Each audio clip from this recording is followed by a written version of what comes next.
Welcome to Hood Champion Boxing and Sports. In boxing, you find a way to win or you find a way to lose. Devin Haney, how much longer can he do this? You see what I'm saying? How much? Let me go ahead and expand this for some of y'all who can't see it. All right. Let me move this out the way for you. I don't mind doing that. That's what we do here. You see how that works? It's called magic.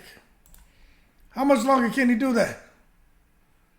You know what I'm saying? This man is killing himself. Now, in June of 22, that's how he looked at the weigh-in.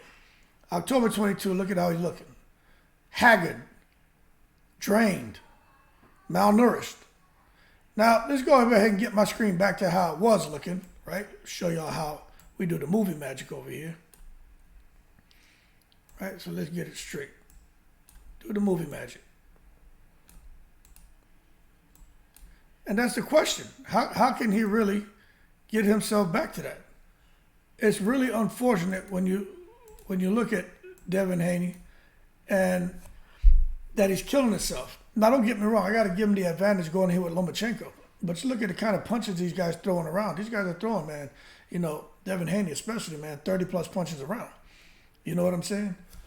And you gotta give him the advantage. He's been active and he's younger. But, you know, when is father... I'll put it this way. Just like when they talk about father time showing up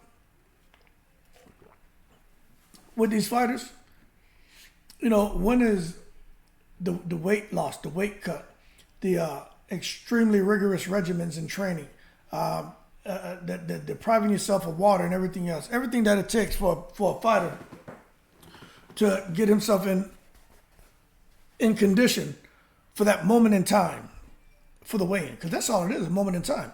Boom, you're done. You go rehydrate, right? So that's something a lot of people aren't talking about. So I want to bring that to your attention. That's a serious concern of mine. Although I have Devin Haney, I think, winning the fight with Lomachenko, I'm just not as confident that he just walks through Lomachenko as I was, because when you really start to look at all this, it's a lot to digest. This isn't a straightforward fight for Devin Haney. You know, you talk about Lomachenko, right? Now, sometimes people will look at this right here and just look at, okay, Devin Haney, 29 wins, 15 by KO. Lomachenko, 17 wins, 11 by KO. But I think sometimes that they really forget that Lomachenko and that amateur pedigree and everything else, man, it matters. Even you look at Lomachenko with his loss when he fought Salido. I think he was still figuring out the pro ranks, but Salido was fouling the hell out of him. Salido should have been disqualified in that fight. But Lomachenko, man, he figured it out. You know, pressed forward, got back on the winning streak, got in there with what's his name, Teofimo Lopez. Don't know what the hell's going on with Lomachenko, but if he says he was hurt, he was injured, I tend to believe that. I don't see him as a guy who would lie. You know what I'm saying? But we saw what happened when he knew he had to pick up the pace. In the second half of the fight, he picked up the pace. But Teo was still firing back, to Teo's credit. But we saw that really that was a fight that Lomachenko should have never lost. But he did, so it is what it is. Now for Devin Haney. If no one wanted to give this young man credit, right? We could talk about Linares. We could talk about Jojo Diaz. We could say what we want about Devin Haney. If you listen to Rolly Romero, oh, he's ugly, he's this. Let me tell you something. Let's not hate on this young man. Look, Devin Haney, 24, 25. It says 24 here. He may be 25 now. I don't know. But the man, I mean, damn, he's still a young man. Like I could call him that. You know what I'm saying? And everything that he's been able to do to this point, I don't see why they break him down. Now, I'll tell you right now, I don't really like the antics on social media, especially when he's out here trumpeting about, you know, religion and stuff like that. I got a way I feel about that. But I mean, I'm not here to talk about that. You know what I'm saying? That's probably the only thing that I see that I don't like. But other than that, when we stick it straight, keep it straight to boxing, I think Devin Haney's the real deal. Now, I'm going to tell you right now, I don't think he'll go on and beat Tank or someone, but I think Devin Haney, no matter what fight he's in, he's going to put up a good representation of himself. You know, and I think he deserves a chance. But him going here against Lomachenko, look, let's just understand something. They're supposed to be fighting on May 20th, man. And there's a uniqueness to this. Now, I'm not going to come here and talk about the performance against past fighters, all right? We know what Devin Haney did when he went out there to Australia. That was more than enough for me. For him to go out there to Australia, look, took a horrible deal, left Fast Eddie, where he was safe, making decent, basically making good money. Takes this horrible deal, right? They no Vaseline him. Went out there twice, banged out Kambosos. Amazing. It doesn't matter if you think Kambosos is Shakir Stevenson or Tank Davis. He beat the man twice, became undisputed, paid them damn sanctioning fees. Come back to the States, about to fight Lomachenko, who is a boogeyman. Now, for those who are saying, oh, well, Lomachenko, now let's go back and look at this, right? Because a lot of people want to bring this up. You look at Lomachenko and they talk about Lomachenko's height. It says Lomachenko's 5'7". Devin Haney's 5'8". Now, I don't know if Lomachenko is no damn 5'7". All right? That's why I say you can't believe the stuff you come across there. Lomachenko ain't no damn 5'7". But if he was 5'7", then I guess his reach would probably be a little bit longer, because it says here his reach is 65.5 inches. So he's 5'7", supposedly 5'7" with 65.5-inch reach.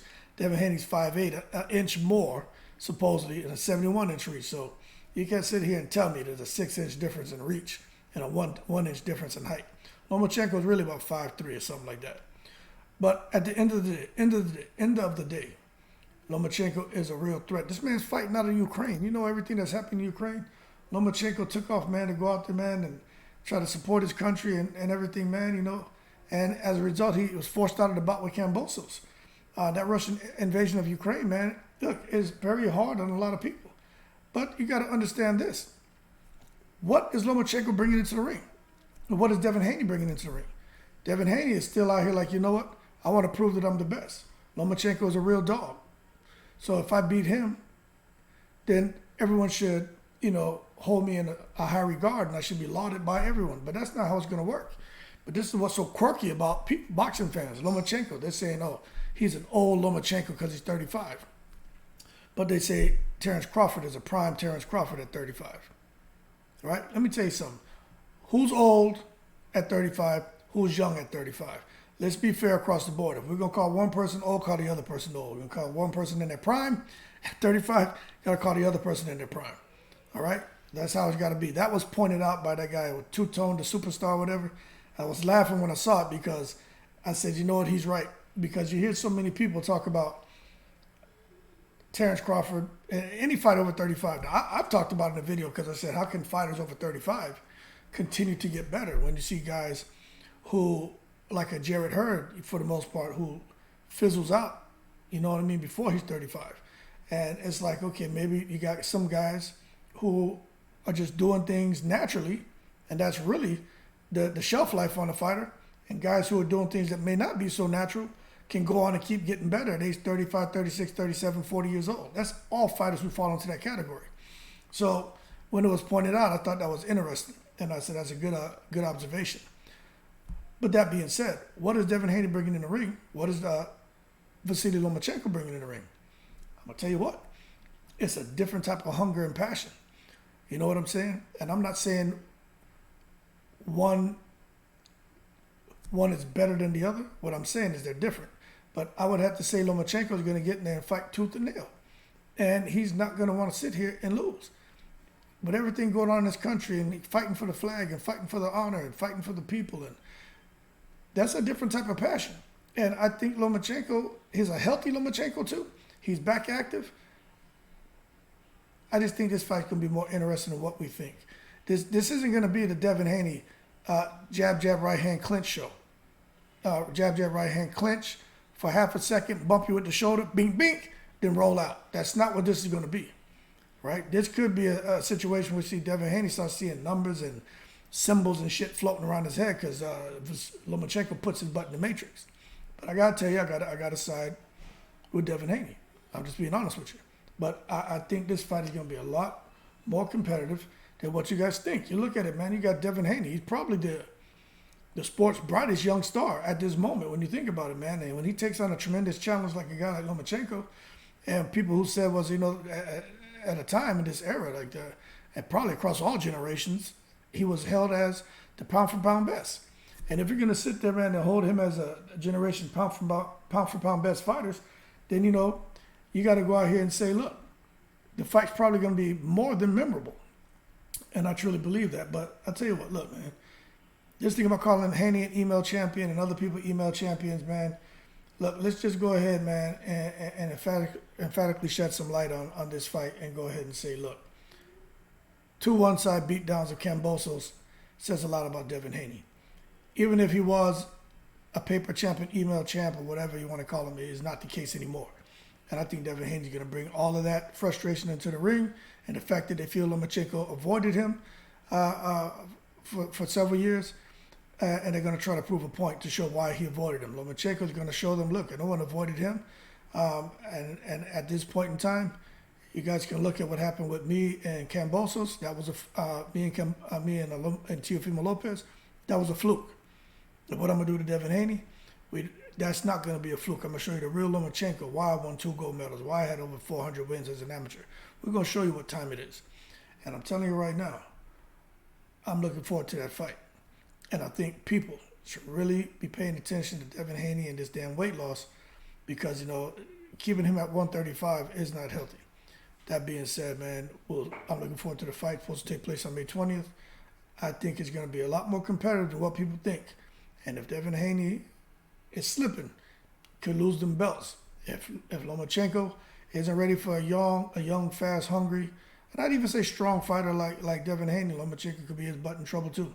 Because Devin Haney can fight every second of every round for 12, and so can Lomachenko. That being said, y'all keep cool. I'm looking forward to the fight, but I'm just not sure how much longer Devin Haney can do this, looking like that. But at the same time, when is Father Time going to show up? And Vasyl Lomachenko. That being said, y'all keep cool. Shout out to the veterans, all 7 continents. In the breeze.